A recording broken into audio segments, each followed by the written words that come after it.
Bagaimana sahabat Nabi itu? Apakah mereka itu semuanya ulama? Apakah semuanya itu mujtahid? Enggak juga.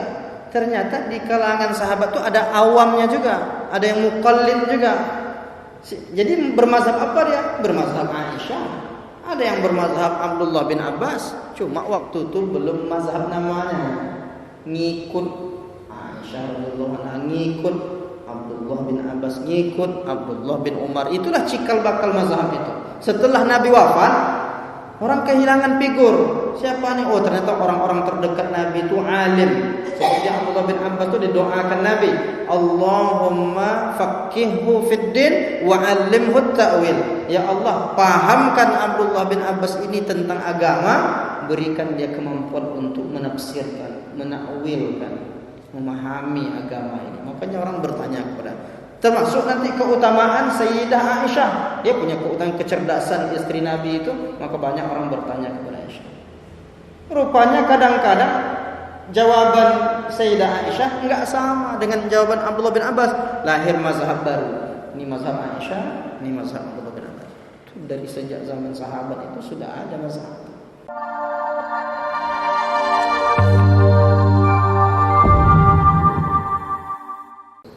Assalamualaikum warahmatullahi wabarakatuh.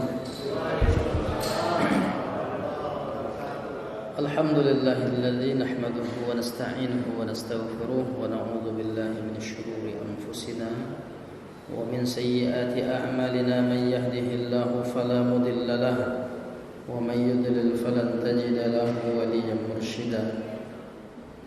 Asyhadu an la ilaha illallah wahdahu la syarika lahu wa asyhadu anna Muhammadan 'abduhu wa rasuluhu la nabiyya ba'da.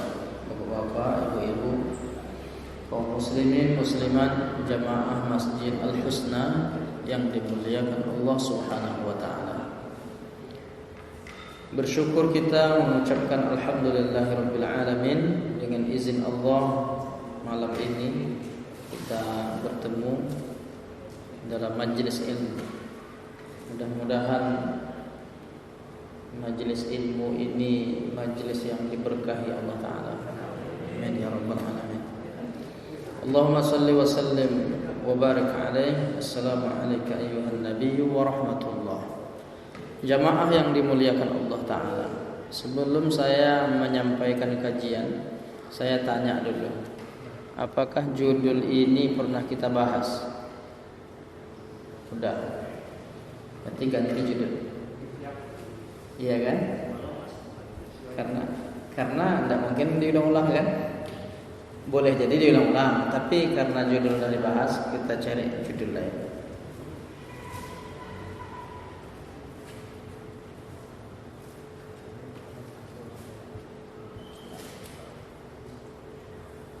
Nah, sekarang judul ini sudah pernah dibahas juga? Sudah juga.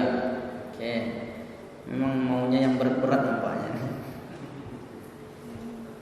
Ini yang mungkin belum. Bagusnya ada catatan khusus kita kan. Ini pernah? Belum ya. Talfiq judul kita. Talfiq itu diambil dari kata laffaqa, yulaffiqu talfiqan, artinya menyatukan, menggabungkan. Itu arti aslinya. Kalau kain sarung itu sebelum dijahit dia terpisah antara ujung kain yang satu dengan ujung yang lain. Ketika dijahit, nah dia menjadi menyatu. Nah, menyatukan ujung kain satu dengan kain yang lain itu disebut dengan lafiqah. Lafiqah thawba. Lafqus thawbi. Jadi menyatukan dua ujung kain, itu arti aslinya. Tapi dalam konteks fikih mencampurkan dua atau lebih dari mazhab-mazhab yang ada dilaksanakan dalam satu amalan. Mazhabnya beda, Syafi'i, Maliki, Hanafi, tapi digabungkannya, dibuatnya satu amaliyah yang di dalam amalan itu tergabung beberapa mazhab. Bagaimana hukumnya? Ini yang mau kita bahas pada malam hari ini. Ada 3 kelompok umat Islam dalam masalah bagaimana kita, siapa yang mau diikut, bagaimana kita, posisi kita di mana. Maka ada 3. Yang pertama namanya mujtahid. Mujtahid itu artinya orang yang berijtihad, tapi dia bukan orang biasa, ulama. Kalau dia bukan ulama, enggak boleh berijtihad. Nanti ijtihadnya itu enggak diterima. Karena yang berijtihad itu dia harus memenuhi syarat. Dia menguasai bahasa Arab, dia paham ilmu ma'ani badi, kemudian balaghah, dia menguasai ilmu mustalah hadis, mana yang hadis dhaif, mana yang hadis hasan, mana hadis maudhu', mana yang hadis sahih, mana yang muttarib, mana yang munqati, mana yang nasakh, mana yang mansukh, mana yang qat'i, mana yang zanni, mana yang mutasyabih, mana yang muhkamat, mana yang mutlak, mana yang muqayyad. Ini itu harus dikuasai. Kalau tidak dapat menguasai mana ayat yang turun di Madinah, Madaniyah, mana ayat yang turun di Makkiyah, apakah Makkiyah atau Madaniyah itu bermakna tempat, itu harus dipahaminya. Sebahagian orang mengatakan ayat Makkiyah itu turun di Makkah, tidak mesti. Madaniyah ayat yang turun di Madinah, tidak mesti juga. Kenapa? Pendapat yang kuat tentang makna Makkiyah, Madaniyah, ayat yang turun sebelum hijrah itu ayat Makkiyah.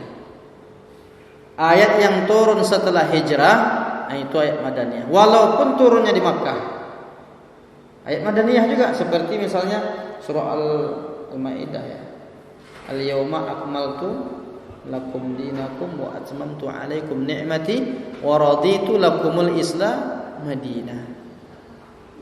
Pada hari ini telah aku sempurnakan agamamu bagimu, telah aku cukupkan nikmatku untukmu, telah aku ridhai Islam ini menjadi agamamu. Itu turunnya di Makkah, tapi dia bukan ayat Makkiyah, ayat Madaniyah. Kenapa? Karena turunnya setelah hijrah. Artinya Nabi setelah sekian lama di Madinah, kemudian Fathu Makkah, penaklukan kota Makkah. Nah, sampai di akhir hayat Nabi itu ketika haji wada, turunlah ayat al-yauma akmaltu. Itu periode setelah hijrah atau sebelum hijrah? Setelah hijrah, berarti dia Madaniyah. Nah, itu dikuasai itu oleh orang-orang yang berijtihad. Maka yang berijtihad itu disebut dengan mujtahid. Maka seorang yang mujtahid itu tidak boleh sembarangan berfatwa. Dia harus menguasai ilmu alat. Dan mujtahid itu ada tingkatannya. Ada mujtahid mutlak, ada lagi di bawahnya bertingkat. Kalau level-levelnya Imam Syafi'i itu mujtahid tertinggi. Karena setiap dia baca satu ayat, dia bisa melahirkan 40 hukum. Dalam waktu singkat, satu ayat 40 hukum. Itu kecerdasan seorang Imam Asy-Syafi'i rahimahullahu ta'ala. Itu dia disebut mujtahid. Jadi apa yang dimiliki oleh mujtahid itu memiliki kemampuan menganalisa, kemudian mengambil atau menggali hukum langsung dari Al-Quran. Jadi kalau ada orang mampu menggali hukum langsung dari Al-Quran, kemudian dia dengan itu dia berijtihad, dia baca Quran, dia baca hadis, dapat dia mengambil hukum dari situ, maka dia bisa disebut mujtahid. Tetapi bukan sembarangan. Sebahagian orang asal bisa dia terjemah sikit langsung mujtahid. belum tentu dia harus menguasai seperangkat ilmu-ilmu dasar yang lain untuk menjadi seorang mujtahid. Dan dia memang ahli di bidangnya. Imam Syafi'i apa kurang lagi ilmunya, tapi dia perlu untuk menguasai bahasa Arab di perkampungan Bani Huzail. Perkampungan Bani Huzail itu bahasa Arabnya masih asli, belum bercampur dengan budaya manapun. Bahasa Arabnya asli seperti ketika turunnya Al-Quran. Begitulah Imam Syafi'i ingin menggali apa yang terkandung dalam Al-Quran. Dia perlu belajar bahasa Arab berpuluh-puluh tahun. Nah, ini tentang kelompok level ulama yang bisa diikuti. Ya kalau dia mujtahid sudah pasti bisa diikut. Tapi ada orang yang mungkin dia tidak sampai ke level mujtahid, dia paham, dia bahkan hafal juga hadis-hadis Nabi, hafal Al-Quran, tapi dia tidak mau untuk berijtihad karena ada orang yang lebih hebat dari dirinya.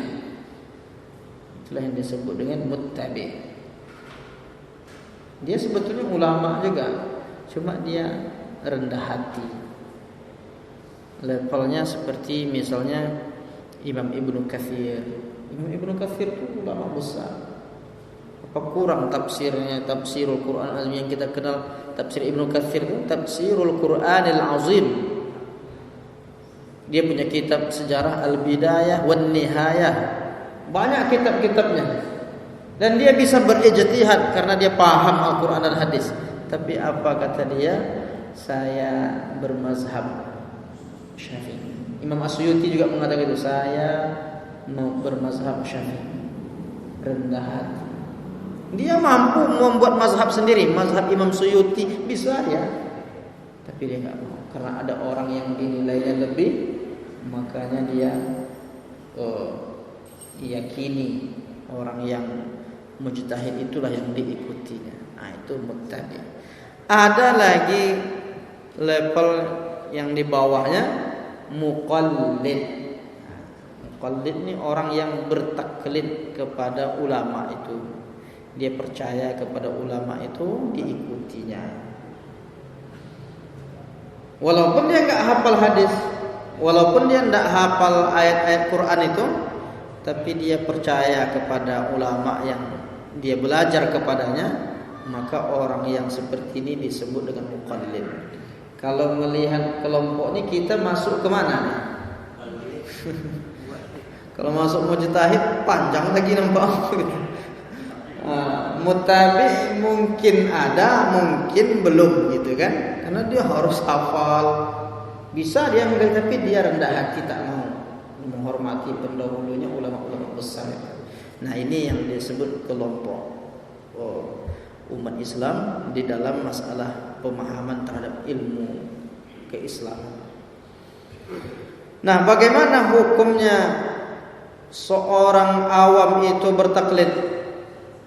Oh, itu dia wajib bertaklid. Orang awam, muqallid itu orang awam maksudnya. Masyarakat umum, masyarakat secara keseluruhan yang dia tidak menguasai, dalam arti tidak bisa melahirkan hukum. Dia ikut aja ulama, mujtahid atau mazhab. Sebetulnya kita ini paling mudah sebetulnya, ikut aja mazhab itu. Ikut mazhab Syafi'i itu udah otomatis kita ngikut Quran Sunnah itu. Hanya saja orang hari ini seperti membalikkan keadaan. Ketika ada orang awam mengikut mazhab itu mau dirubahnya. Kok ikut mazhab? Kita kan ikut Quran dan Sunnah. Disangkanya ulama mazhab itu enggak ikut Quran dan Sunnah. Itu kan sama artinya ikut Quran Sunnah langsung. Memangnya ulama mazhab itu enggak ikut Quran Sunnah. Yang paling paham dengan Quran Sunnah itu ulama mazhab. Kalau kita langsung ke Quran Sunnah, kita enggak punya perangkat ilmu untuk menggali hukum langsung. Makanya orang muqallid, orang awam itu disuruh dia bermazhab, disuruh dia untuk mengikut mujtahid. Kita bermazhab Syafi'i berarti kita ngikut imam mazhab, kita ikut mujtahid. Dan itu wajib. Kalau tidak kita bisa tidak jelas kita dari mana. Siapa yang kita ikut? Saya ikut Quran dan Sunnah langsung. Emang bisa? Pasti kita lewat tangga ulama, nggak mungkin kita melompat langsung ke atas. Dia pada prosesnya. Kecuali kita hidup zaman Nabi, nah itu bisa. Kalau mau mengaku kita ini ikut Quran Sunnah, langsung hiduplah zaman Nabi. Kita nih hidup di akhir zaman. Kita melewati proses ulama-ulama, guru-guru kita sampai kepada ulama mazhab. Ulama mazhab itu juga sampai ke Rasulullah sallallahu alaihi wasallam. Lalu apakah orang muqallid ini wajib mengetahui dalil? Wajib enggak? Enggak wajib. Tetapi kalau mau mengetahui tentu bagus. Mengapa Bapak Ibu hadir di majelis ingin tahu dalil? Sebetulnya enggak wajib. Menurut ijma'. Karena orang awam pun ada levelnya. Ada orang yang rajin ngaji. Nah, itu dia merasa perlu. Ada orang dia sekali setahun sholatnya. Ada juga. Itu awam betul gitu kan. Sholatnya cuma 2. Idul Fitri sama Idul Adha. Itu enggak boleh dia itu tidak ngikut ulama itu. Mau gali hukum sendiri lagi. Jauh sekali. Nah, tetapi perlu kita tahu dalil. Wajib sampai berdosa orang awam itu tak tahu dalil? Enggak. Tapi ketika dia pembelajar sejati, dia berusaha untuk tahu dalil. Karena kalau kita tahu dalil suatu amalan, kita semakin yakin dan semakin semangat beribadah. Ternyata ada yang saya amalkan, dia ada ternyata dalilnya. Walaupun ketika ditanya apa dalilnya, pokoknya adalah. Walaupun dia belum hafal dalilnya, tapi dia perlu tahu. Bukan wajib, perlu dan dianjurkan dia tahu. Harus dibedakan istilahnya. Kemudian orang awam muqallid tadi sudah cukup baginya jika dia tahu hukum suatu masalah dan menjalankan ibadah sesuai hukum yang ia ketahui walaupun dia tak tahu dalil, maksudnya dia tidak menguasai dalil-dalilnya itu. Jadi misalnya ada orang awam, Pak Ustaz, ini salat setelah subuh, salat sunat ni apa hukumnya? Oh, itu waktu terlarang. Habis itu ditinggalkannya, itu dah cukup. Mana dalilnya? Enggak wajib dia untuk menguasai dalil. Ustaz, apa hukumnya salat sunat setelah salat subuh, setelah salat asar umpamanya? Atau dia katakan apa hukumnya menggunakan air yang sudah dipakai untuk basuh wajah jatuh lagi mustakmal, tak boleh. Dah cukup itu. Batal wudunya nanti. Kalau mazhab Syafi'i kan begitu. Jadi memang andai dia bertanya begitu dijawab dengan tak boleh aja, dah cukup sebetulnya. Tapi kalau dia kritis dalam arti positif, cuma saya belum yakin nih Pak Ustaz, apakah ada dasarnya? Bagus itu pembelajar itu. Kan ada orang makruh. Iyalah, makasih Pak Ustaz. Nah, itu sudah cukup baginya. Sebetulnya dah cukup. Tapi kalau dia mau tahu, bagus. Bukan ini maksudnya mau menjelaskan. Enggak usah tanya-tanya banyak-banyak apa. Dari jawab makruh dah.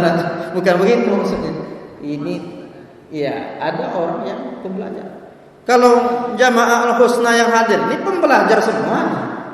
Buktinya hampir kajian ini biasa bertanya kan. Nah, itu namanya pembelajar sejati. Tapi ada orang dia enggak perlu itu. Nah, betul level awamnya tingkat bawah betul. Asal tahu dah lah tu. Sunat dah lah. Seperti itu, lebih kurang. Kemudian orang awam cukup baginya fatwa ulama yang dia ikuti atau guru yang ia belajar kepadanya. Apa hukumnya kunut subuh Pak Ustaz? Kata Ustaz tu, kunut subuh sunnah ab'ad. Sunnah yang kalau ditinggalkan terlupa dianjurkan sujud sahwi. Nah, kalau begitu terima kasih Pak Ustaz. Nah, itu dah cukup ya. Tapi kok bisa sujud sahwi Ustaz? Kenapa harus sujud sahwi? Nah, itu pertanyaan lanjutan. Ini dalil-dalilnya. Boleh kalau mau tahu boleh. Tapi andai dia tak lagi bertanya dengan pertanyaan lanjutan, itu pun sudah cukup baginya. Cukup baginya ini bukan untuk melemahkan semangat mau tahu, enggak. Tapi masalah kedudukannya. Nah, itu yang dijelaskan oleh Imam Ibnu Qudamah. dalam kitab Rawdatun Nazir wa Jannatil Munazir. Imam Ibnu Qudamah ini dia punya kitab terkenal berjudul Al-Mughni. Nah, ini ulama besar. Bagaimana kalau orang awam itu berijtihad sendiri? Dapat dibacanya hadis, dibacanya ayat Quran, berijtihad sendiri. Bahaya tuh. Maka kalau dia berijtihad sendiri, saya baca Quran, ini maksudnya saya. Baca hadis, ini maksudnya. Itu berijtihad sendiri. Dia sendiri berijtihad. Biasanya kalau orang awam berijtihad sendiri, banyak kelirunya. Tapi kalau dia melihat ijtihad ulama, dia punya ilmunya. Kalau ulama yang berijtihad memang orang ahli ilmu.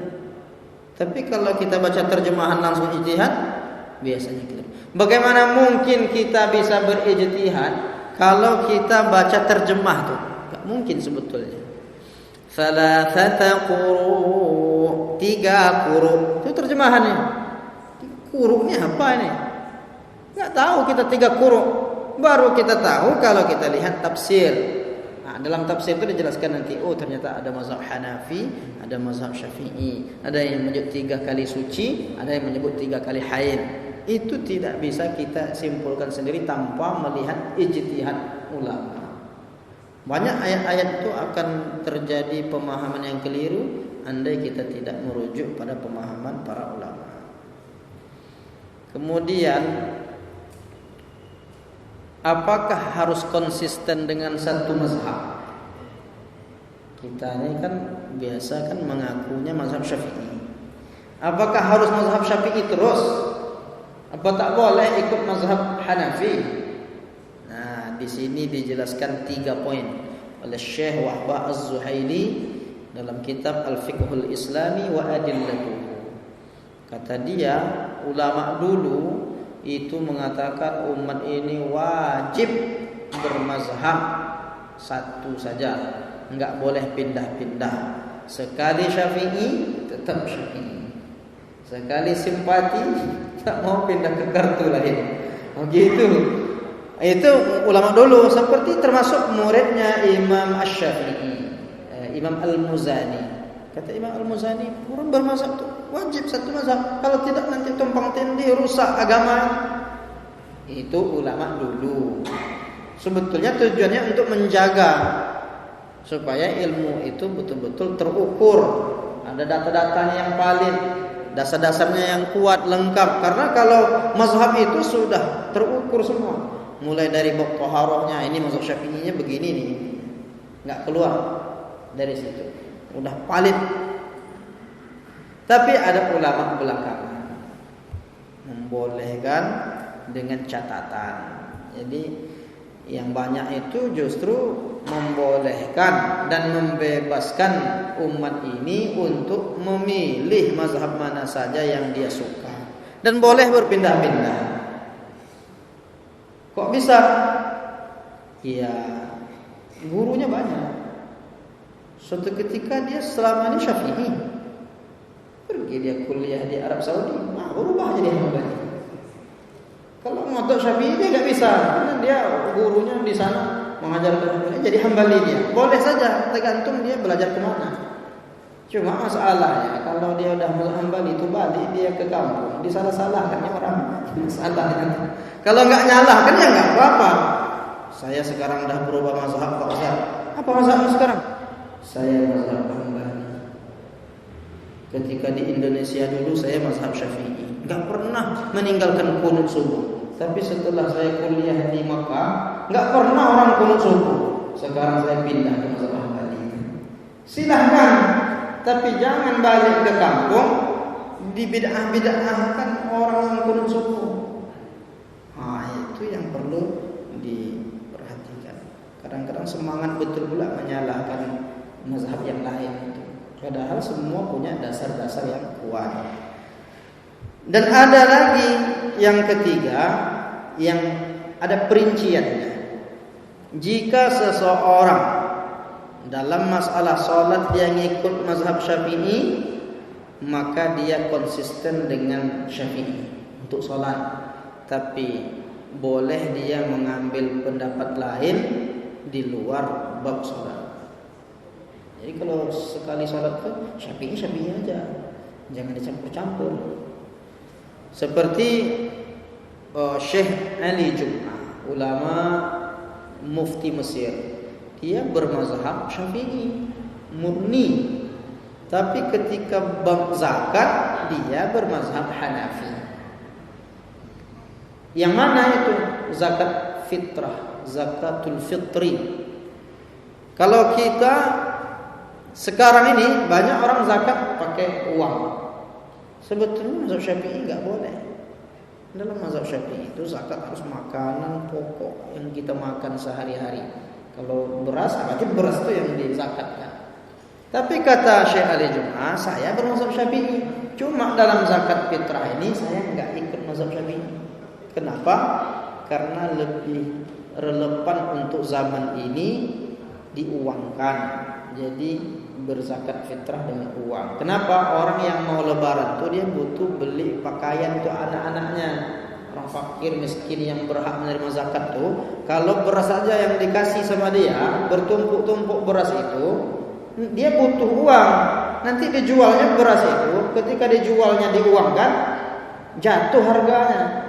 Enggak sama lagi saat dibeli di awal. Kalau begitu menimbulkan mudarat baginya, maka untuk memudahkannya kasih duit langsung.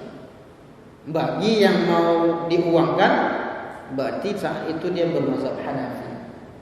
Tapi kalau umpamanya saya sekali Syafi'i tetap Syafi'i, ya enggak apa-apa juga. Enggak ada yang salah.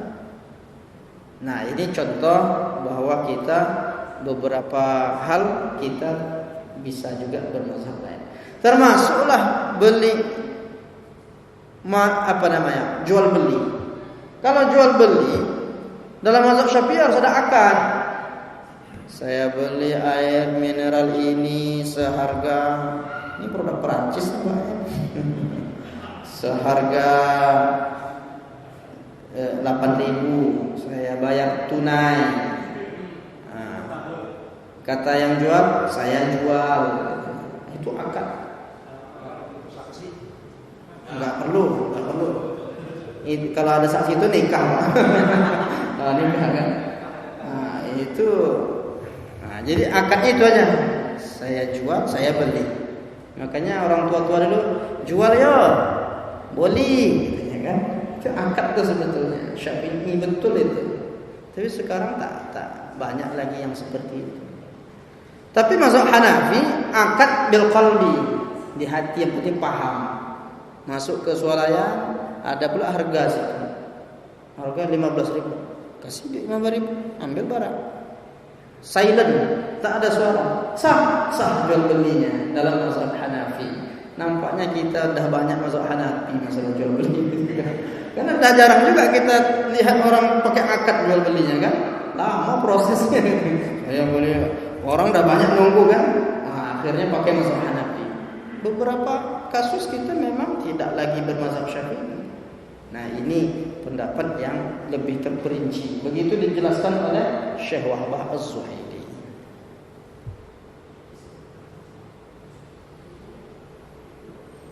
Mazhab orang awam itu mazhab gurunya. Biasanya kan orang nanya, Ustaz, banyak betul pendapatnya Ustaz. Ustaz pilih yang mana?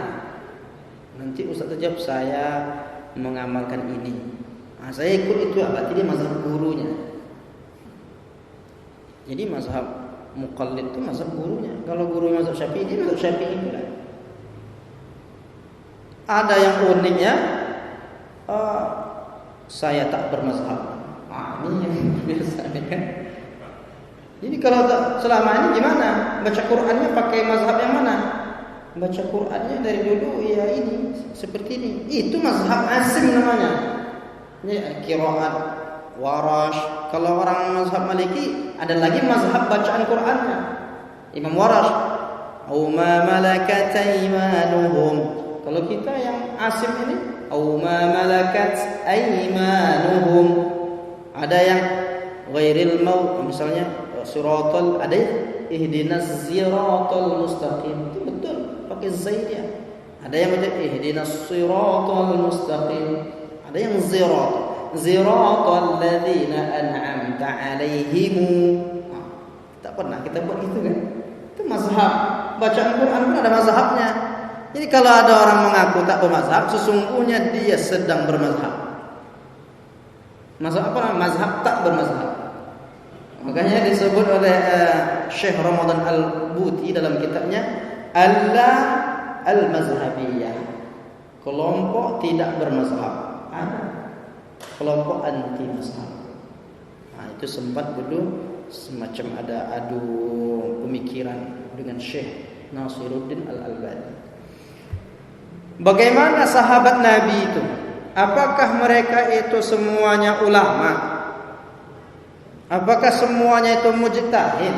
Enggak juga. Ternyata di kalangan sahabat itu ada awamnya juga, ada yang muqallid juga. Jadi bermazhab apa dia? Bermazhab Aisyah. Ada yang bermazhab Abdullah bin Abbas. Cuma waktu itu belum mazhab namanya. Ngikut Aisyah radhiyallahu anha, ngikut Abdullah bin Abbas, ngikut Abdullah bin Umar. Itulah cikal bakal mazhab itu. Setelah Nabi wafat, orang kehilangan figur. Siapa nih? Oh, ternyata orang-orang terdekat Nabi itu alim. Seperti Abdullah bin Abbas itu didoakan Nabi, Allahumma faqihhu fid din wa 'allimhu ta'wil. Ya Allah, pahamkan Abdullah bin Abbas ini tentang agama, berikan dia kemampuan untuk menafsirkan, menakwilkan, memahami agama ini. Makanya orang bertanya kepada, termasuk nanti keutamaan Sayyidah Aisyah. Dia punya keutamaan kecerdasan istri Nabi itu, maka banyak orang bertanya kepada Aisyah. Rupanya kadang-kadang jawaban Sayyidah Aisyah enggak sama dengan jawaban Abdullah bin Abbas. Lahir mazhab baru. Ini mazhab Aisyah, ini mazhab Abdullah bin Abbas. Itu dari sejak zaman sahabat itu sudah ada mazhab. Nah, ini contoh-contohnya bahwa di antara para sahabat dulu itu juga ada yang bukan kalangan mujtahid. Jadi orang awam tapi bertanya kepada ulama-ulama dari kalangan sahabat. Jadi sebetulnya mazhab itu apa?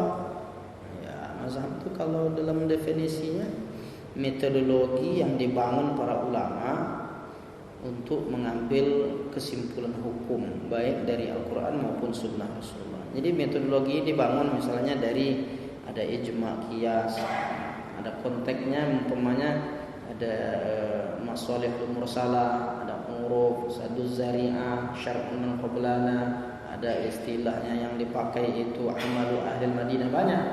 Tapi yang disepakati itu Quran, Sunnah, ijma' qiyas. Nah, mereka punya dasar-dasar. Termasuk yang konsen tentang menuliskan usul fikih ini Imam Syafi'i. Kalau orang bertanya tentang fikih, yang pertama menulis kitab fikih Imam Hanafi. Yang pertama menulis kitab hadis Imam Maliki. Yang pertama menulis kitab usul fikih Imam Asy-Syafi'i. Nah, jadi punya peran besar itu untuk peradaban Islam. Kalaulah mereka enggak merumuskan, enggak tahu kita mana halal, haram, wajib, makruh, sunnah, itu ulama itulah yang merumuskan. Kalau dulu orang semua apa yang dibuat Nabi buat semua. Enggak ada istilah waktu itu sunnah, makruh, itu enggak ada. Itu ulama yang merumuskan. Di zaman Nabi itu sami'na wa ata'na aja. Tetapi akhirnya diinventarisir, diklasifikasi oleh para ulama kita dengan kaedah-kaedah usul fikih. Ini hukumnya ini kalau perintahnya kuat wajib, kalau perintahnya tak terlalu kuat sunnah, kalau larangannya keras berarti haram, kalau larangannya tidak terlalu keras makruh, kalau tidak dilarang, tidak diperintahkan mubah. Nah, itu ulama yang merumuskan. Sampai di situ. Ada hal-hal yang mau kita diskusikan?